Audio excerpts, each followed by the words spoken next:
In today's video, I'm going to teach you how to refund Patreon members. If you're a creator on Patreon, there may be times when a member requests a refund or when you decide to issue one yourself.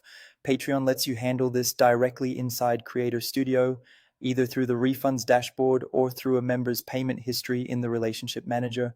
One important thing to keep in mind from the start is that you need to have enough available balance in your creator account to cover the refund.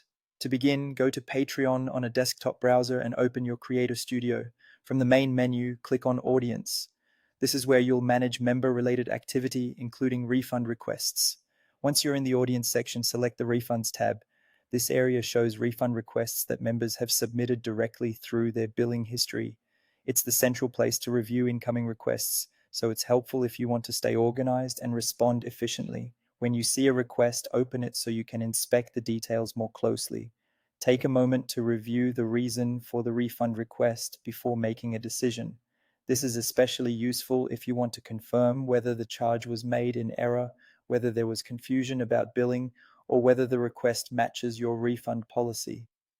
After reviewing the request, you can choose to approve it or decline it. Patreon also allows creators to refund a specific charge directly from a member's payment history in the relationship manager.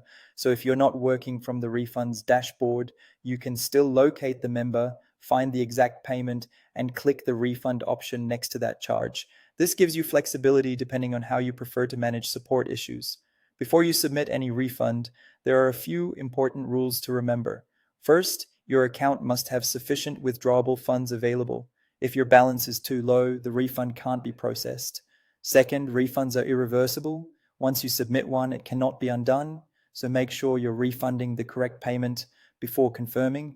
And third, refunds usually take up to 10 business days to appear back on the member's end, so it's a good idea to keep that timing in mind when communicating expectations. That's the full process for refunding Patreon members. As long as you're in Creator Studio, inside the audience section, and paying attention to the available balance and refund rules, the process is straightforward and easy to manage.